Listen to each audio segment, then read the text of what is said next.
datang seorang jamaah menemui saya. Ustadz Somad, saya kena penyakit insomnia, gak bisa tidur malam. Jam 2 malam mata saya masih berkedip-kedip. Bismika Allahumma ahya wa amut, gak mempan. Sebabnya apa Pak? Sebabnya saya beli tanah. Setelah beli tanah, tanam kelapa sawit, dipupuk, dijaga. 3 tahun berbuah. Pas mau dipanen, sudah dipanen orang duluan. Ternyata tanahnya bermasalah. Dibawa ke pengadilan, dia yang menang. Akhirnya sampai jam 2 malam gak bisa tidur. Apa yang terlintas dalam pikiran? Kenapa beli tanah? Kenapa tanam sawit? Kenapa beli tanah? Kenapa tanam sawit? Kenapa diambil orang? Kenapa dulu gak ternak ikan aja? Kenapa gak ternak puyuh? Berbulan-bulan gak bisa tidur. Akhirnya pergi ke psikiater. Pak psikiater, ya saya sudah 2 bulan gak tidur-tidur Pak psikiater. Akhirnya Pak psikiater buat resep. Ini obatnya, yang ini dimakan sebelum makan, yang ini dimakan setelah makan, yang ini 3 kali, yang ini 2 kali. Akhirnya memikirkan resep itu, makin gak bisa tidur. Dimakan, tertidur. Dosisnya habis, terbangun. Kenapa beli tanah, kenapa tanam? Setelah dimakan, muncul masalah baru. Terlalu banyak makan obat, terjadi kekacauan tubuh. Akhirnya kena buah pinggang, muncul masalah baru. Sampai akhirnya saya ketemu MP3 Ustadz. Saya dengarkan sebelum tidur malam. Begitu saya dengar, saya tertidur. Makanya saya tidak marah kalau ada jamaah tertidur. Itu menunjukkan jiwanya tenang. Karena dia tidak kena penyakit insomnia. Orang Amerika, orang Eropa, mobilnya mewah, apartemennya cantik, rumahnya megah, duitnya banyak, dolarnya bejibun, gak bisa tidur karena masalah hidup dunia. Kita naik angkot kelewatan gang. Itu menunjukkan apa? Di mana letak ketenangan itu? Huwallazi anzala sakinata fi qulubil mu'minin. Dia yang menurunkan ketenangan ke dalam hati orang yang beriman. Oleh sebab itu maka iman ini mesti disiram dengan ilmu. Majelis ilmu adalah majelis zikir. Majelis ilmu adalah majelis turunnya rahmat dan barakah. Majtama'a qaumun fi baitin min buyutillah. Sekelompok orang berkumpul di rumah Allah. Yatsluna kitab Allah, membaca ayat-ayat Allah. Wa yatadarasunahu fima bainahum, mengkaji isinya. Nazalat alaihimus sakinah, turun ketenangan. Wasyat bihimur rahmah, turun rahmat kasih sayang Allah. Haffat bihimul malaikah, dikelilingi oleh para malaikat. Wa dzakarahumullahu fi man indah, dibanggakan Allah Ta'ala dengan para malaikat. Tadi malam ketemu dengan murid dari Syekh Muhammad Yasin bin Isa Al-Fadani di Zawiyah Raudhah. Ketemu, cium tangan, barokah, zikir, sholawat, tenang jiwa. Lalu kemudian subuh ini ketemu dengan Abah Raud, ketemu dengan para penghafal Quran, ketemu dengan santri-santri, tenang jiwa. Tidak ada yang menenangkan jiwa ini selain daripada majlis zikir, majlis ilmu. Betapa meruginya ayam-ayam mati di lumbung padi. Benih tidak disiram, mati. Benih yang disiram dengan majlis ilmu tumbuh, tapi tidak berbuah. Maka mesti disiram pakai pupuk buah. Datang konsultasi. Ini kenapa tidak berbuah? Kenapa ini tidak berbuah? Karena ternyata dia mesti diamalkan. Sudah dapat ijazahnya, sudah talaqi, sudah halaqah, kenapa nggak berbuah? Belum diamalkan. Paksa-paksakan diri sebelum tidur malam, wudhu dulu, sholat witir. Paksa-paksakan diri bangun malam, tahajud. Paksa-paksakan diri siang, sholat qabliyah, sholat ba'diyah. Paksa-paksakan diri pagi, sholat duha. Paksa-paksakan diri, sholat subuh berjamaah. Barulah dia berbuah. Kalau dia tidak berbuah, dia hanya sekedar pokok kayu, yang hanya membuat sampah saja. Tapi paling tidak tempat orang bernaung di bawah ketika panas, tapi manfaatnya tidak sesuai karena yang ditunggu itu buahnya. Masa pohon kayu rindang besar tidak berbuah, sementara semangka yang kecil buahnya besar?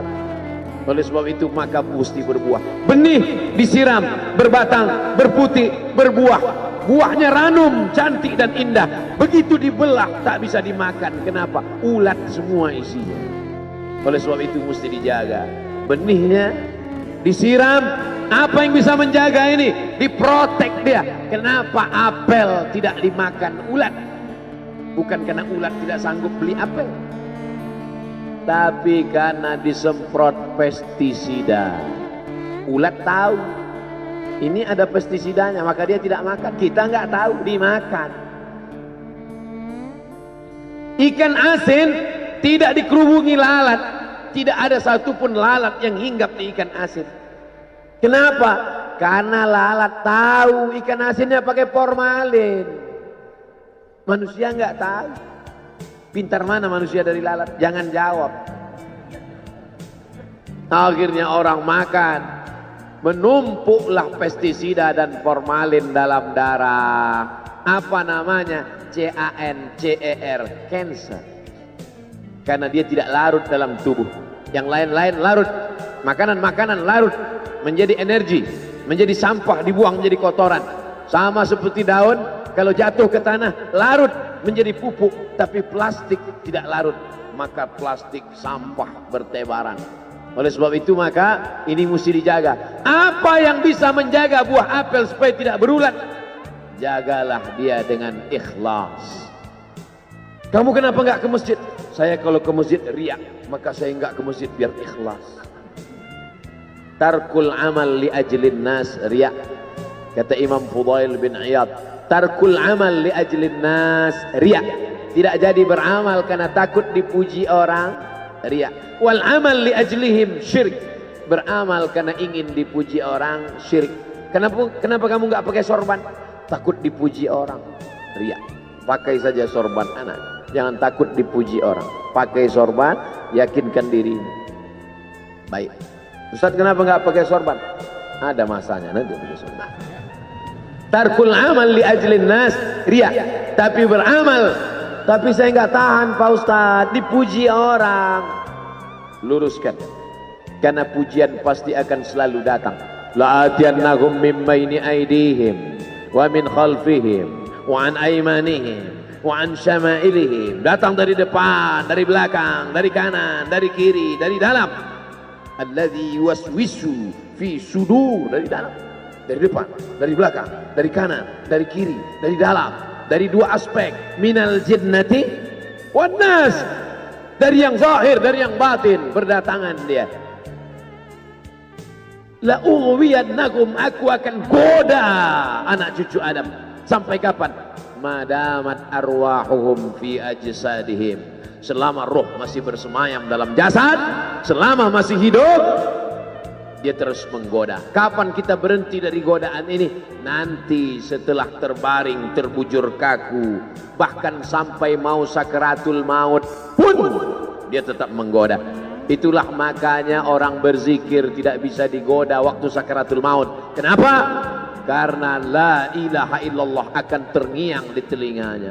Subhanallah walhamdulillah wa la ilaha illallah wallahu akbar. Subhanallah walhamdulillah wa la ilaha illallah wallahu akbar. Kalau itu diucapkan sekali, 10 kali, 100 kali, 1000 kali, terngiang dia di telinga kita. Bahkan ketika kita mau tidur malam pun terngiang dia. Bahkan ketika kita mengigau di tengah malam pun itu yang terngiang.